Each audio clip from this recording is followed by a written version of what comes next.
Šajā raidierakstā sarunājos ar Miķeli Ciņu, arhitektu un teritorijas plānotāju, kurš šobrīd strādā Ādažu novada pašvaldībā. Mēs runājam par to, kā top lēmumi, kas ietekmē vidi, kurā dzīvojam. No detālu plānojumiem un attīstītāju interesēm līdz sabiedrības lomai un ilgtspējai. Šī ir saruna par kompromisiem, atbildību un to, kā pilsētvide veidojas ne tikai šodienai, bet arī nākamajām paudzēm. Šobrīd es esmu Ādažu novada teritorijas plānotājs. Strādāju pašvaldībā, galvenokārt pie teritorijas plānojumu un skatos arī tā kā ej cauri tam, ko dara kaut kāda attīstītāja, ka viņi taisa detālu plānojumus, lai varētu saviem lielajiem zemes gabaliem veikt kaut kādu sadalīšanu, attīstību. Un esmu tā kā tajā nodaļā, kas tur roku uz pulsa visā, kas notiek būvniecības jomā, lielajos vilcienos. Būvvalde pēc tam skatās, kādas projekts tur skaņo, un mēs kontrolējam, vai tādas projekts tajās zonās var būvēt, vai tas atbilst tai kopējai koncepcijai. Backgrounds man ir tāds, kad es pabeidzu arhitektus, un tad es tos mazos biroņos pirms tam strādāju. Pašiem mums bija tur ar kompanioniem savs birojs. Tad man pieteicās ģimenes pieaugums. Es sapratu, ka man vajag bišķiņu vairāk stabilitāti, ka tas mazo biroju darbs ir ļoti interesants, izaicinošs un tā kā foršs, bet ar viņu sanāca, ka tas ienākuma līmenis un sociālās garantijas vispārējais bija pārāk kārdinoši mēģināt pašvaldībā sev tā kā stabilāku tādu ienākumu flow dabūt. Kaut kā tā, bet... Bet tad, kad tu no rīta pamosties, tu aizēji uz darbu, cikos tu tur ierodies? Kaut kādos 15:08, kaut kur tā. Baigi agri? Jā, es aizvedu cikos skolu, kas mazā pašvaldībā strādāt ir forši, jo bērndārs ir gandrīz vai domai aiz loga. Blakus zemes gabalā praktiski. Labi, negluži tik tuvu, bet tuvu. Un tad piesēžos, uztais kafiju un skatos, kas ir dienas kārtībā. Un tad tev tur pieņemsim, kāds bija pēdējais projekts, kur tu tur cilāji? Pēdējais mums šobrīd ir pēdējais, kas... Tāds lielāks, kur ir visādi izaicinājumi, ir tātad viens attīstības projekts, ko Igauņi mēģina taisīt detālu plānojumu. Viņiem tur ir visādas idejas, ka viņi grib tur intensīvu apbūvi, ielu tīklu veidot, stāvvietas, kā viņi izvietos, kā tas viss sasaistīsies kopā ar to, kas tur ir blakus kaimiņos, bet tas galvenais izaicinājums ir tāds, ka tev ritīgi jāparēķina uz priekšu, jo atšķirībā no kaut kādas Rīgas, kur tev ir tūmā esoša apbūve un kaut kāds konteksts, tad šitien tā attīstība bieži vien ir vienkārši naturāli pļavā. Tu aizbrauc uz objektu, paskaties, tur govs ganās, un tad tu mēģini iztēloties un būt uz vienu līmeņu ar to, ko tie attīstītāji tur grib panākt, jo viņi tā kā velk to price performance, lai viņiem būtu par katru kvadrātmetru piķīts, ko pārdot. Mēs savukārt mēģinam to attīstību vilkt uz to ilgtspējību un mēģināt saprast, kā tas strādās ilgtermiņā un kā tā visa aina sajies kopā ar to, kas šobrīd ir. Ar to savējo mērķi ņem vērā to, kāda tā vide būs, to, ko viņi radīs, kāda viņi būs pēc tur 10, 15, 20, 100 gadiem. Tā kā, tas ir tas, par ko mums parasti ir arī vislielākās kolīzijas viedokļos, jo klasiski attīstītājiem ir tāda vēlme, viņi tā kā sevi māk ļoti smuki noreklamēt par to, ka viņi arī domā par ilgtspējību un vēl kaut ko, bet tu ļoti bieži jūti, ka tajos plānos pamatdarbība ir izdomāta, kā tuvāko 5-10 gadu laikā dabūt atpelnīt to projektu un pēc tam jau skatīties, kas notiek. Un no tādas pozīcijas izejot, ir cita pieeja kaut kādai tur attīstībai un cik ātri kaut ko grib uzbūvēt un kaut kādiem tur arī juridiskiem risinājumiem. kurus mēs savukārt salīdzinām ar pieredzi, kas ir jau no attīstības projektiem 20 gadu veciem, kur kaut kas ir bijis salaists dēlī un vienkārši tāpēc, ka tāda bija pieeja un kaut kas netika paredzēts. Jā, sanāk, kad viņi tam tai vidas ilgtspējībai pieiet tikai un vienīgi no tādas perspektīvas, kā viņi pēc iespējas ātrāk varēs realizēt to zemes gabalu naudas formātā.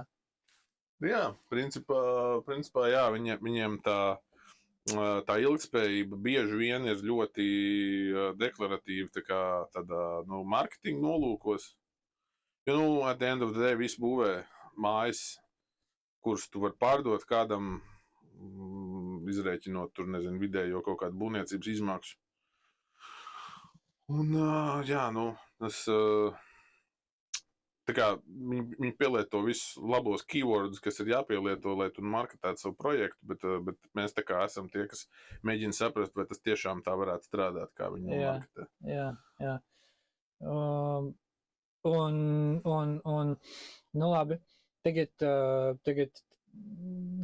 cik ļoti atbildīgi vispārīgi, ne tieši šajā konkrētajā projektā, bet vispārībā, cik atbildīgi arhitekti pieiet tam, ko viņi dara pārsvarā. Nu, zini, ir jau dažādi arhitekti, noteikti ir tādi, kuri uz to, ko viņi dara, skatās no tās tā kā sabiedrības labuma gūšanas perspektīvas, bet noteikti ir tādi arī, kuriem ir kaut kādi nezinu, savējie nolūki pēc iespējas vairāk gūt kaut kādu finansiālu labumu no tā, ko viņi dara kopā ar to attīstītāju, ka tev ir kaut kādi, varbūt tās, nezinu, piemēri vai tavējais personīgais viedoklis, un kāds tam ir, tā kā, un cik ļoti jūs tam kā pašvaldību pretojaties, bet varbūt tās arī tu vari pastāstīt ne tikai no tās ādažu pašvaldības, jeb novada domas puses, bet vispār kopumā tev varbūt tās ir kaut kāda arī strādājot kā arhitektam tajos birojos, tā kā starp citām pašvaldībām sniedzot priekšā kaut kāds projekts. Nu, jā, tur ir tā, ka ja mēs izējām tagad no tā, kas ir aktuālākais, ko es tagad redzu, ir, kad ļoti daudz no tām attīstības koncepcijām pamatā netaisa vispār arhitekti, bet plānošanas biroji. Viņi diezgan... Plānošanas birojas, tas ir tā kā nekustamo īpašumu attīstītāji? Nē, tas ir tā kā teritorijas plānotāji, kas ir tur Grupa 93 reģionālie projekti un tādas firmas, kas gadu desmitiem Latvijā to dara. Viņi tā kā apkalpo to juridisko pusi, kas ir lokāla plānojuma, detāla plānojuma izstrāde. Tur arhitekts ierodās tikai pēc tam, kad ir pašvaldība iedevusi atļauju tur pie kaut kādiem konkrētiem nosacījumiem dalīt zemes gabalus. Viņi ierodās tajā brīdī. Ādažos tāda daudz dzīvokļu mājā jauna apbūve nav baigi tagad bijusi,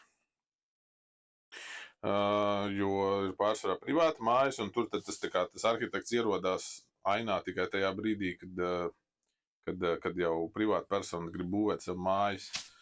Un ir tikai atsevišķi kaut kādi gadījumi, kad tā firma, kas to zemes gabalu iegādājās un sāk dalīt priekš pārdošanas privātu personām, ka viņiem ir kaut kādi uzstādījumi par tur, nezinu, konkrētu ēku izskatu, fasāžu krāsojumu, tur žogu augstumiem, ka viņi detalizēti uzraksta noteikumus. Lielākā daļā gadījumu tas ir pilnīgs freestyles. Ar noteikumu, ka tev tur ir jāievēro kaut kas, lai iekļaujās apkārtējā vidē, bet nav īsti tā, ka teikt, tu gribi sev zilā krāsā žogu, un visiem kaimiņiem viņš ir brūns, tad tas īstenībā tev nav tā kā aizliegts. Tev nav neviens atrunājis pārsvarā gadījumu, ka tu nedrīkst tā darīt. Tāpēc tā vide varbūt veidojās haotiski, vairāk uz to, kā tie paši īpašnieki grib. Bet, pārsvarā tas ir normāli, tā kā cilvēki pārsvarā ir saprātīgi. Un tad savukārt pa kaut kādiem lielākas sabūves piemēriem, no iepriekšējiem darbiem, kas ir bijuši tur, kaut kāds daudzdzīvokļu mājas. Nu, tur arī pārsvarā, man liekas, ka tur ir tā robeža starp to, kur tā kā arhitekts ļoti var uzstāt par savu, ar savu ego spēlēt par to, ka viņš zina, kā labāk vajag, līdz brīdim, kad pasūtītājs pasaka, kad mēs vairs nevaram sadarboties, ja tu pārāk daudz runā pretī. Un tas man liekas, tad līdz ar to tev lauž tev līgumu vai pat nenoslēdz līgumu, jo tu vienkārši tā kā neizpildi līdz galam to, ko tas klients grib, vai arī tu pārāk daudz it kā no klienta skatu punktu runā pretī viņa idejām, ja tu mēģini to mākslu un to estētiskumu un funkcionalitāti ieviest, bet viņam tas tur sāk kairināt par daudz viņa izmaksas uz kvadrātmetru. Tas ir tāds, ko es esmu stipri pamanījis, kad vienā brīdī jau tev tāpatās kaut kā birojas jāuztur, lai tu varētu arī dabūt tos labos projektus, tad tu vienkārši piekrīti, labi, vai daram kaut kā tur dalam price performance labākajā variantā. Un tad sanāk ir tie šobrīd trīs spēki, kas ir viena pozīcija, ir tas arhitekts ar to savu godprātīgo vairāk vai mazāk redzējumu un zināšanu par to, kā vajadzētu. Tad ir tas attīstītājs, kuram ir nepieciešams tas price performance kvadrātmetrs cena, un tad ir likums, kas ir tā kā jūsu tā pretpozīcija, un kur tajā brīdī, tā kā kurā no šīm pozīcijām un cik liela tai pozīcijai ir tā jauda, kas ir tā sabiedrība, tā kā kura beigās ir, teiksim, brauc garām tam objektam vai iet pa to objektu vai pēc tam piedzīvot tās nākamās paaudzes, tā kā dīlot ar to objektu. Interesanti, kaut kad tagad Liepājā ir tas metalurgs, Liepājas metalurgs, viņš kaut kad bankrotēja, tagad viņi nopirka tā Liepājas osta, kaut kas, tā īsumā, tur tā ļoti abstrakti, nopirkt tā Liepājas osta, un tad viņi šobrīd to, attīsta to teritoriju, tur tā kā dala kaut kādos zemes gabalos, daļu iznomā, daļu pārdod, un tad nāk tie attīstītāji, bet tas, kāpēc to stāstu, ir, tad, kad padomju laikos tā teritorija tika lietota, viņi viņu šausmīgi piesārņoja. Un tad ir tas tagadējais, tās nākamās paaudzes, kas ir tā sabiedrība, šajā gadījumā, kurai ar to ir, kurai tā ir tā kā problēma, jo ne jau tai pašvaldībai, kā kaut kādai būtnei, tas būtu baigi sāpīgi, ka tur ir tas piesārņojums. Tas tā lielā problēma jau ir tas, ko tā šī brīža sabiedrība, ko viņai nodara tas naftas piesārņojums tajā zemē un ko tas nodarīs tām nākamajām paudzēm. Un tad cik šajā gadījumā, kad tu esi iekšā tajā novada katlā, kā tu redzi, cik liela šobrīd ir ietekme tam lēmumam, kurš tiek veikts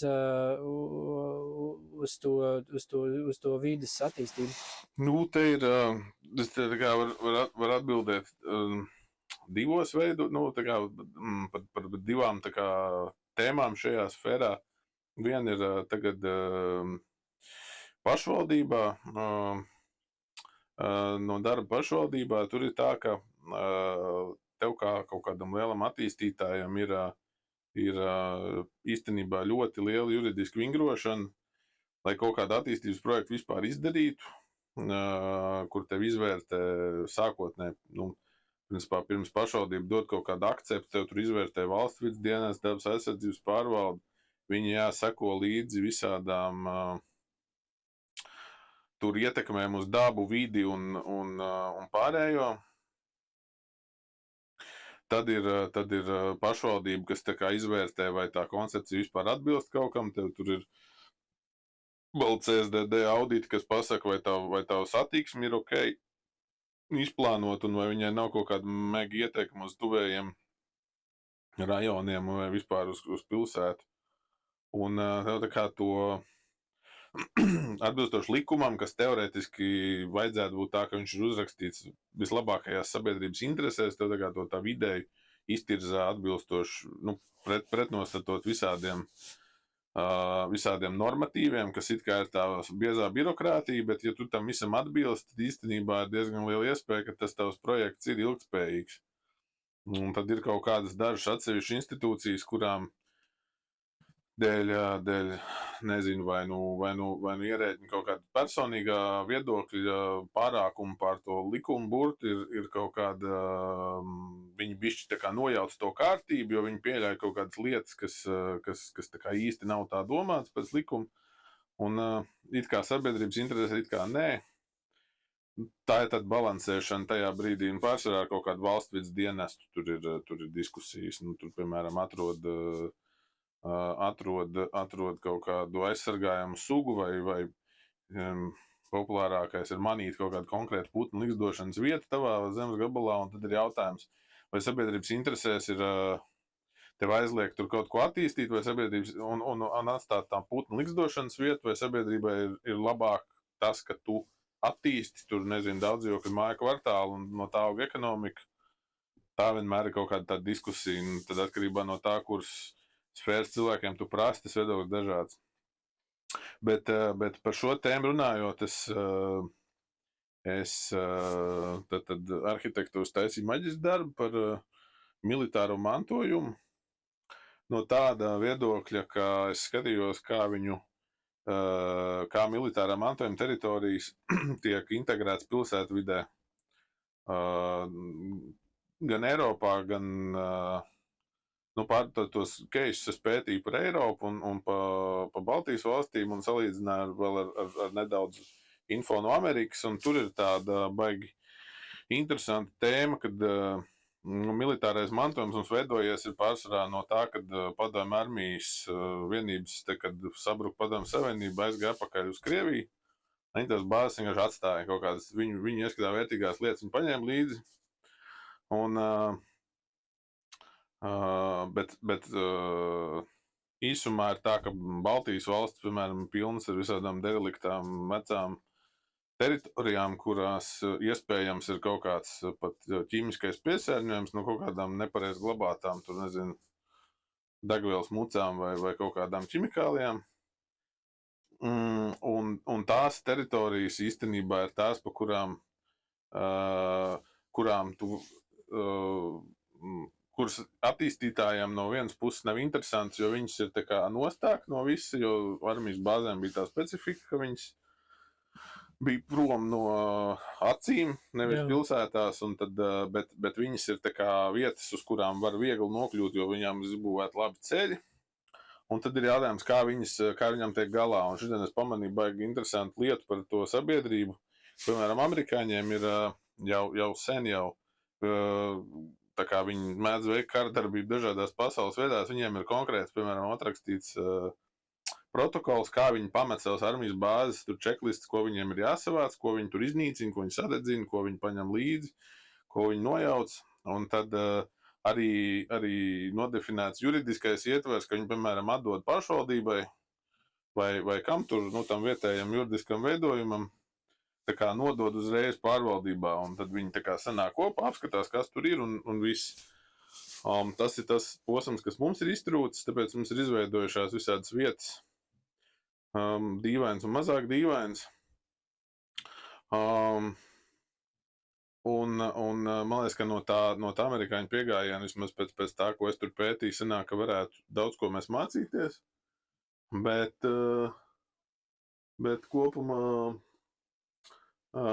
kopumā par sabiedrības interesēm kā tādām runājot, vienmēr ir grūti saprast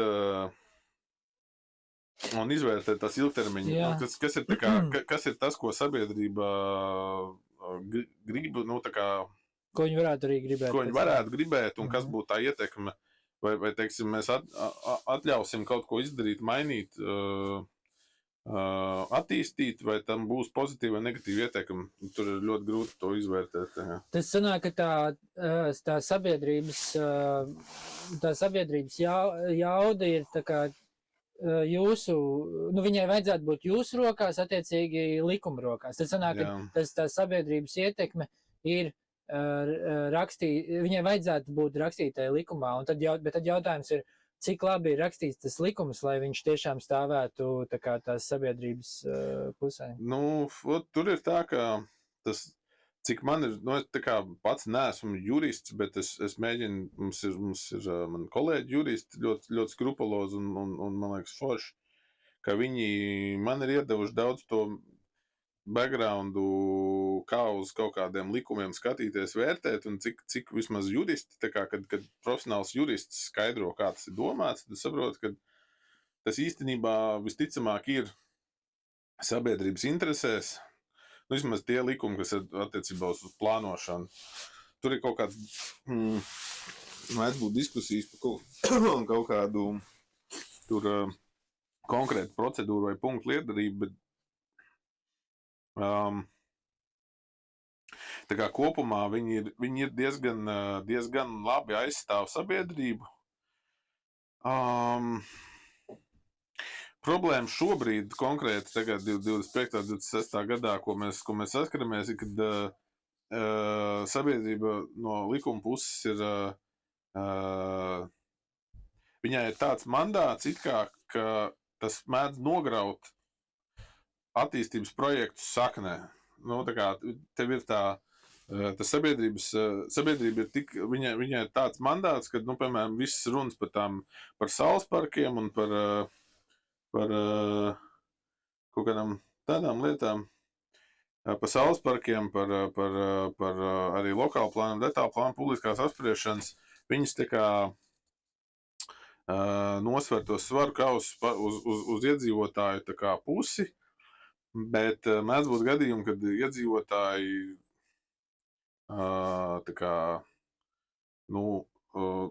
tiek samusināti uz kaut kādu viedokļu aizstāvēšanu, un tad ir ļoti grūti saprast, vai tā ir pārprast demokrātija, vai tur apakšā nav kaut kādi citi spēki, kas jebkuras rūpnīcas publiskai apspriešanai izrāda pretestību. Un kas tie par spēkiem? Es kur nezinu. Lobby, tā kā, kuri... Vai nu lobby, nezinu, mūsdienu šī brīža kontekstā tikpat labi kaut kāda austrumu valstu tā kā ietekmes, izplatītāji, nezinu, 5. kolona vai kā to sauc, varbūt tur, teiksim, neesmu ar politiku tik saistīts, lai mētātos ar tādiem terminiem, bet kopumā, jā, ir brīžiem sajūta, kad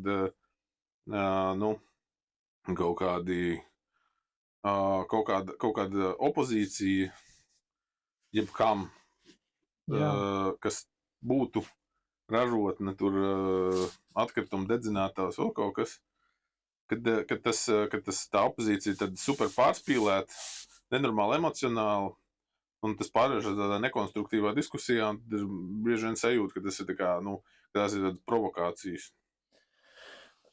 Bet tā kā, tā tad ir kaut kā es to tagad saprotu un kā es to dzirdu, varbūt es vienkārši dzirdu to, ko es gribu dzirdēt, bet tāpēc es atkārtošu, ko es dzirdēju.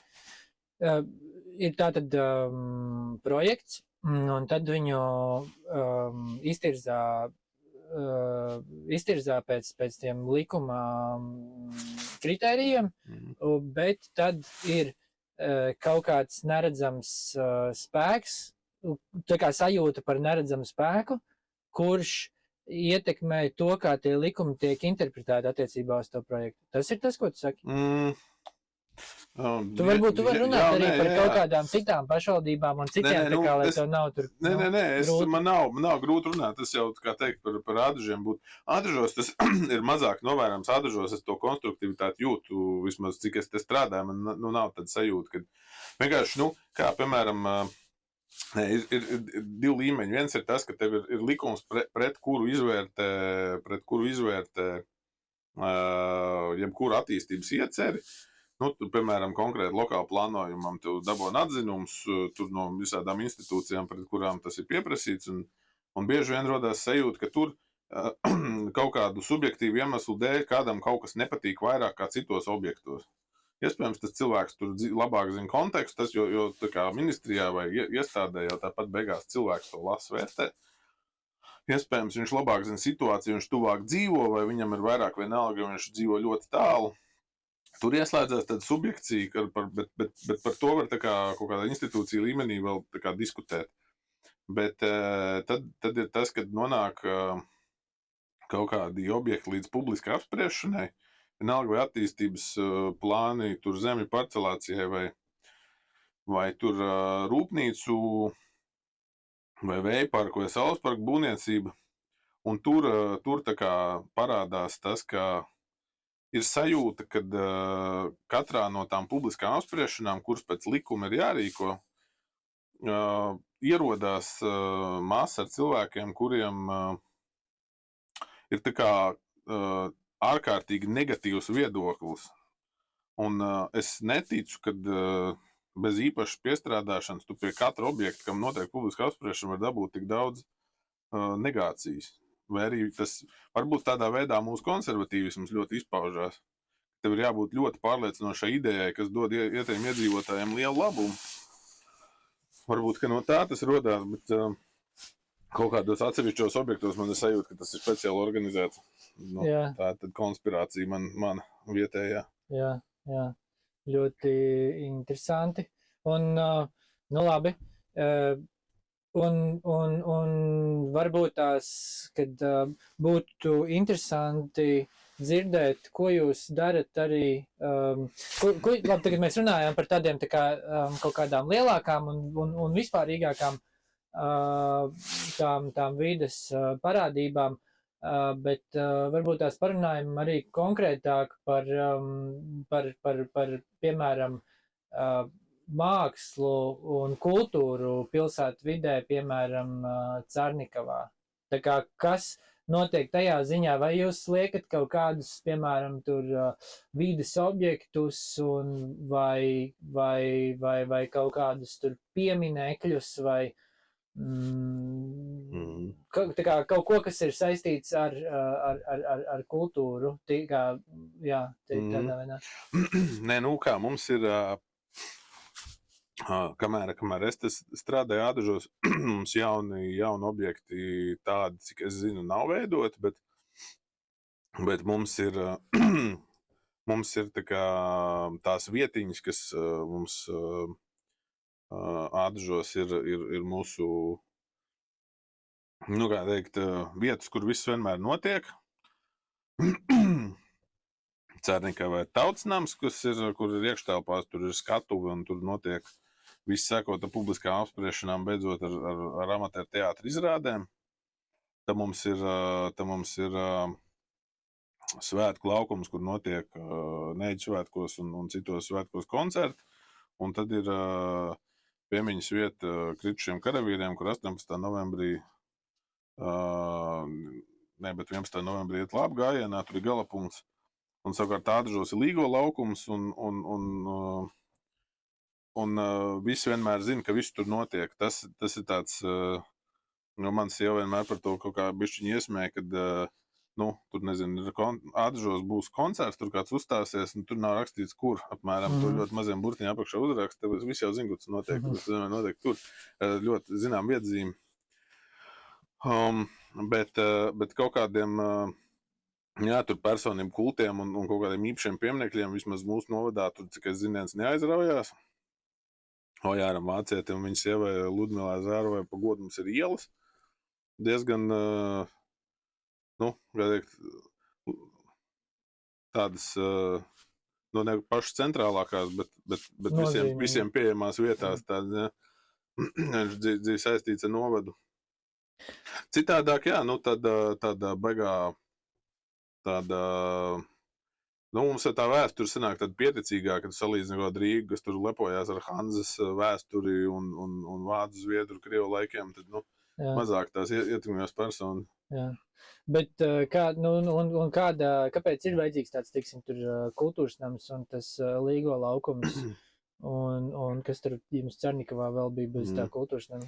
Nē, es teiktu, ka kultūras nams, kāpēc ir vajadzīgs? Tāpēc, ka tās ir konstants lielums, kur notiek lietas, un tev ir skaidrs, ka, ja tu gribi uzlabot tur publisko pasākumu kvalitāti, tad tev ir konkrēta vieta, par kuru tu domā, kā viņā kaut ko uzlabot, lai būtu vēl labāk, kā ir. Un tas, man liekas, ir labi, jo tas tādu stabilitāti iedod, ka tev nav katreiz jādomā, tev nav katra ideja jāsāk domāt ar to, kā tas būs, ja mēs viņu atvedīsim kādu mākslinieku pie mums, kur viņš tur uzstāsies, kāda būtu apskaņošana, kas tur vēl kaut kas tur būs, vai iedzīvotāji par to sūdzēsies. Jo, piemēram, nezinu, tur Rīgā kāds uzrīko jaunajā lokālā, tur kaut kādu koncertu, pēc tam parādās kādas negācijas, ka pēc jaunstiem trokšņiem, tad, mums... Jābūt kādam reprezentatīvam arī nozīmē tā vietā, jo, pasākumu jau notiks. Bet, labi. Un kādi ir, tu tā no galvas vari nosaukt kaut kādus šobrīd, teiksim, tavā novadā lielākos tur attīstības projektus, piemēram, tur Rīgā šobrīd mums brīnišķīgais tas Andreja Ostas projekts notiek, kā viņam bija nosaukums? Waterfront, jā. Kas te ir tāds grandios, kas notiekās? Grandiozākais, lielākais materiālā ziņā noteikti ir bērndārs, mums būvēja jaunu bērndārs Ādažos, un pie bērndārs šobrīd vēl tikai projektē, bet plānots būvēt klāt, atjaunot tā kā esošo ielu, pārbūvēt viņai krustojums tur, piečinīt. Lai mums sanāk, ka tad būs jauns liels foršs bērndārs, pie kur būs jauna forša iela ar moderniem satiksmes risinājumiem. Tur jums ir šeit novadā arī iztrūks bērndārs vietas? Šobrīd, jā. Un cik tur būs ekstra jaunas bērndārs? Nav tā, ka kaut kādu bērndārs aiztaisīs un šito attaisīs. Nē, tas būs vēl viens ekstra. Es tagad no galas neatceros, baigi samelot, bet daudz, jā, simtiem, jā. Tur, visiem pietiks bērniem vietas. Tā vajadzētu būt. Mājās nesēdēs. Un tad jā, un šiten es tā kā esmu pamanījis, kad ir tāda forša konstruktīva diskusija no visiem iesaistīt, gan no pozīcijas, opozīcijas, un visiem ir tā, kad, viņš ir tāds baigi liela tāda būve priekš tā, kad, bieži tādas nebūvē, ar visu to ielu piebūvēt klāt, pievilkt pa jaunu, viņi būvē tā kā rajonā, kur dzīvo 25% no vispār Ādažu novada iedzīvotājiem, tas ir vienīgais daudzdzīvokļu rajons, un tad tur ir, kur liks mašīnas, tur vai kokus saglabās, vai visiem pietiks vietas, vai vakarā stāvvietā varēs māju iedzīvotāji likt mašīnas. Tur es arī atceros, kad projektēšanas gaitā bija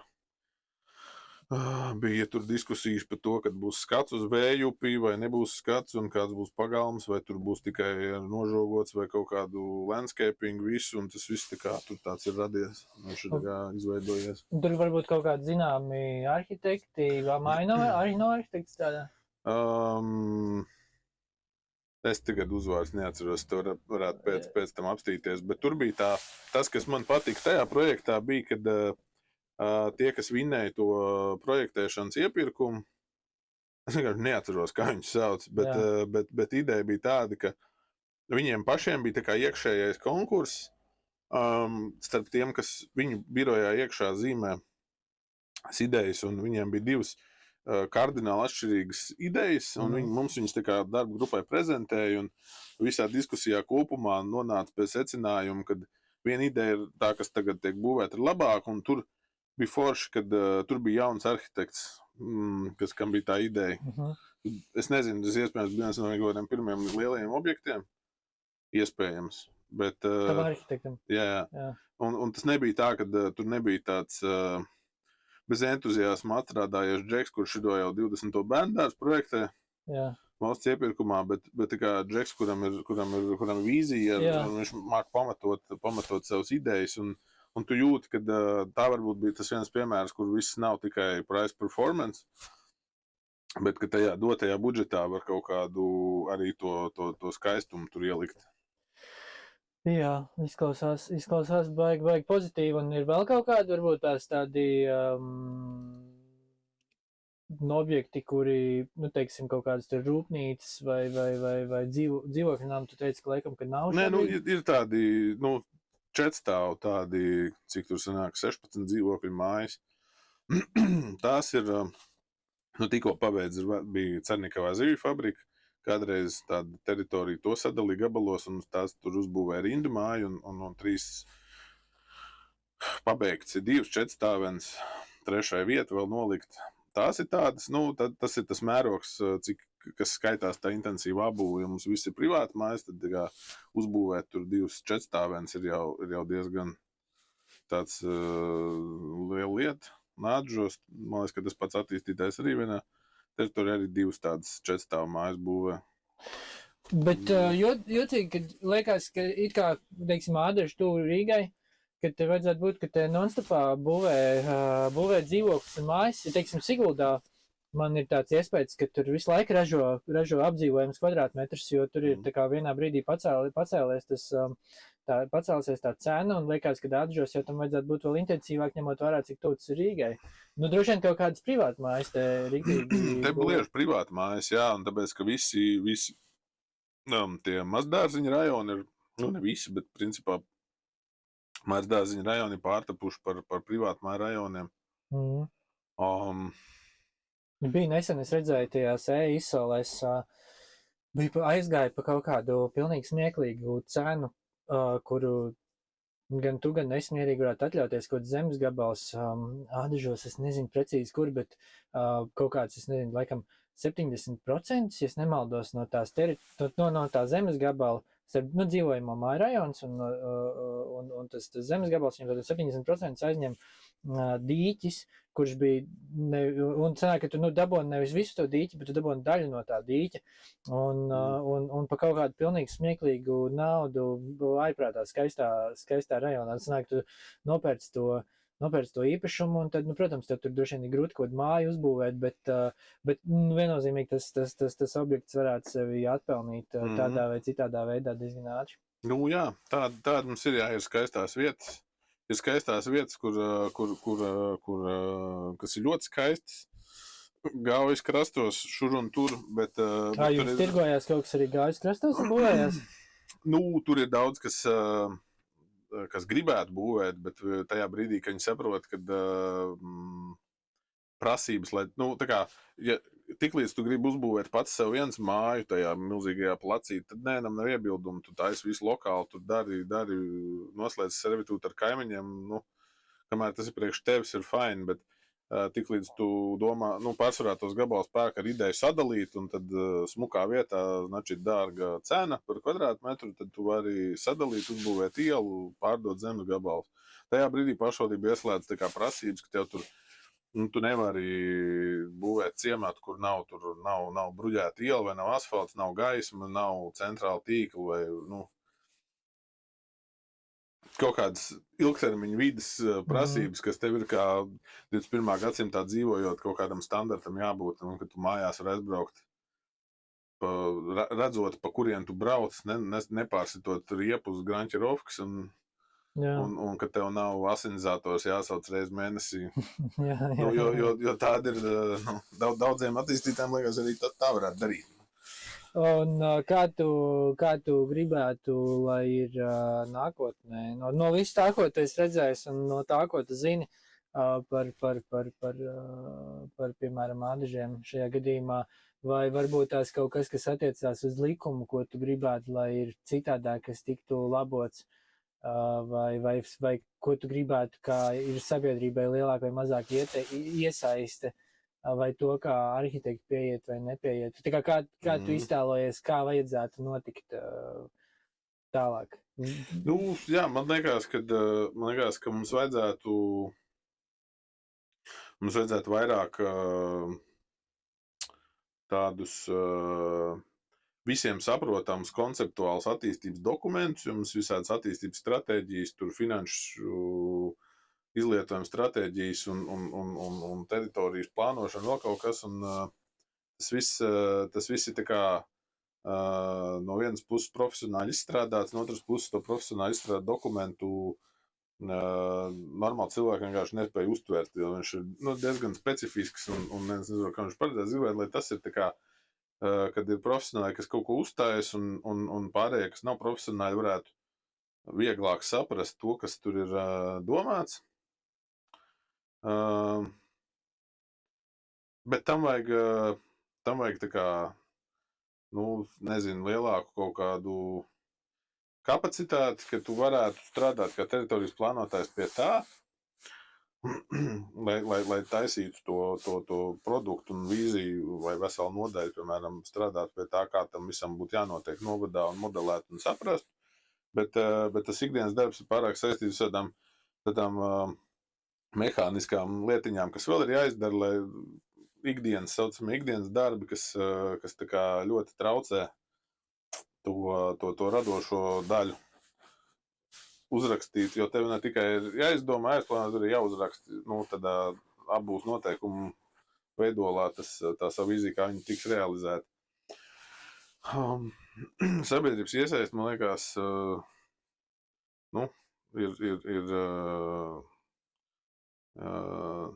ir ok. Novēlēt cilvēkiem vairāk spēt saprast, kā konstruktīvi noformulēt savu viedokli, nevis tikai man nepatīk. Es gribētu, lai ir tā, ka mums gan Atžos, gan arī citur skaidri izveidojās kaut kādi tie tā kā blīvie centriņi, kuros viss kaut kas notiek. Manuprāt, baigi lielā tāda atšķirība, kur ārzemēs tu redzēt, kad ir kafejnīcas uz katru stūru vai kaut kādi centriņi, kur tu nonāc un viss kaut kas notiek.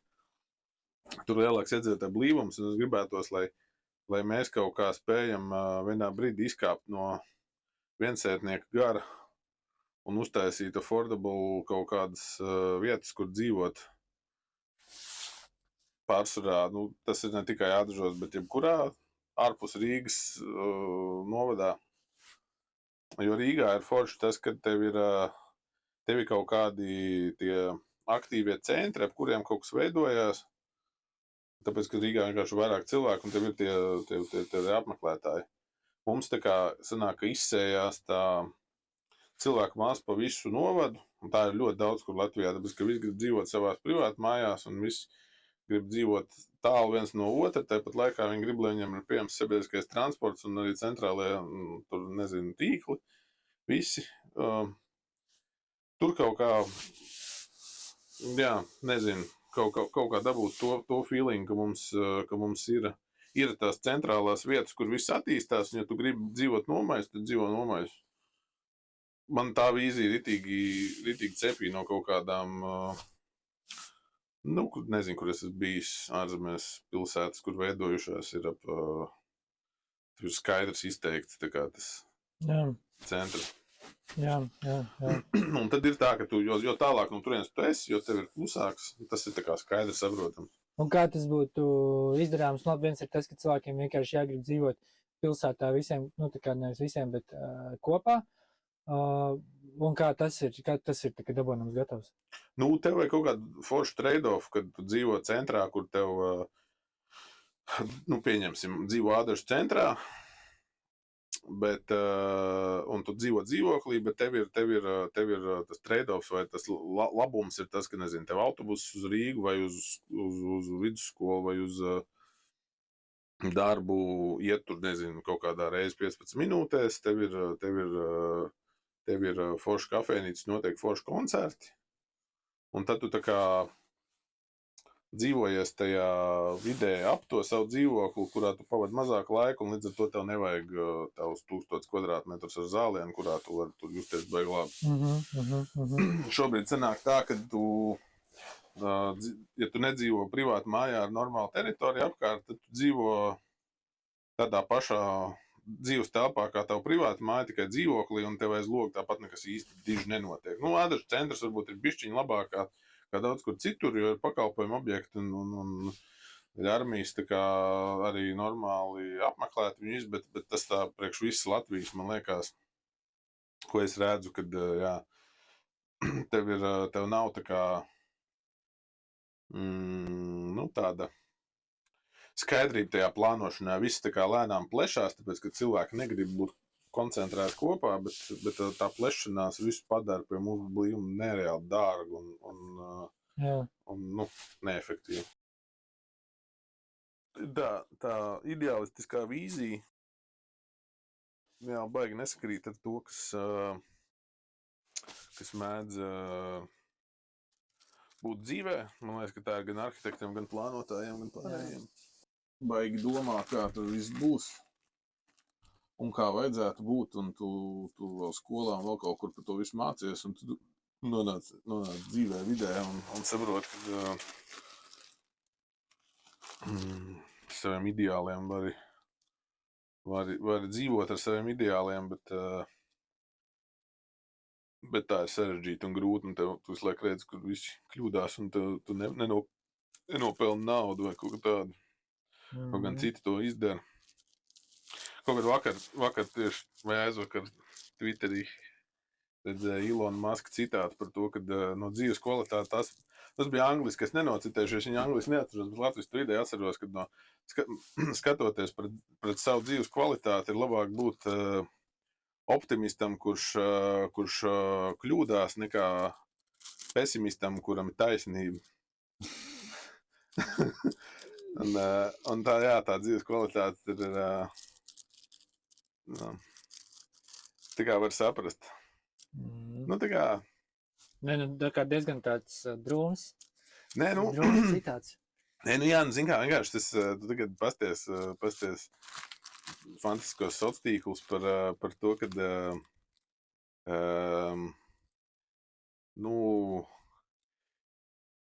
kurš nezinu, tu tā kā ņemies domā par eksistenciālām lietām un domā, kā tu, nu, tur nezinu, vai tu varēsi atļauties 2 bērnus, vai tu bērnu varēsi atļauties laist pulciņā, hokeja skolu par dārgu, nu, labi, jādomā cits kaut kas, tur domā par to, vai kādu jaunu mašīnu pirkt, tur nezinu, tagad ir 2 bērni parādījušies, domā, nu, tagad vajadzētu nopirkt foršu busiņu, tur, nu, baigi dārgi vēl kaut ko. Un tu pasties kaut kāds džeks, kas tur, nezinu, tirgo apšaubāmas kvalitātes uzturbagātinātājs Instagramā, tā kā brauc kaut kas sasit savu kaut kādu tur mega BMW sporta mašīnu. Tāds, nu jā, nu, tā kā, protams, ir visas marketinga lietas par to, ka cilvēks māk sev pārdot, cilvēks māk tur visu kaut ko darīt un ir biznesmenis, bet bišķiņ tāda dīvaina sajūta, ka tu ar savu augstāku izglītību un idejām nedzīvot tādā, nu, tā kā tā nauda nenopērk tikai to mašīnu, bet arī, teiksim, tur, nezinu, laiku un dzīves kvalitāti. Kas mums pārdod to ideju, ka tā ir laba doma? Es atceros, kad 11. klasē mašīnā bija Pauļota balss, viņš bija maz izglītības ministrs. Par to, ka vajag ekstraktās zinātnes mācīties. Viņš ir vainīgs. Jā, protams, viņš ir vainīgs. Jā, nu, tas ir tāds stāsts. Nē, labi, vainot, arī nav jēga. Protams, tas jēga nav vainot, tad, teiksim, jādomā. Tur tas vairāk tā ideja, kad, nu, tu ar saviem arhitektūras un pilsētu. Tas bija tas, ko mēs runājām arhitektu birojā, kad tu mēģini tā kā pārdot to savu know-how. Tev sajūta, ka tu mēģini pārdot lietu, ko neviens negrib pirkt, jo nevienam nav vajadzīgs tavs pārgudrās filozofēšanas par estētiku, tur nezinu vēl kaut ko. Jā. Un tur kaut kādu labu PR speciālistu vajadzīgi ir, man liekas, tad jau varētu arī labas idejas pārdot, bet vienmēr labas idejas iespējams ir tās ekonomiski izdevīgākās, un tad tiem labos PR speciālistus grūti ir nopirkt.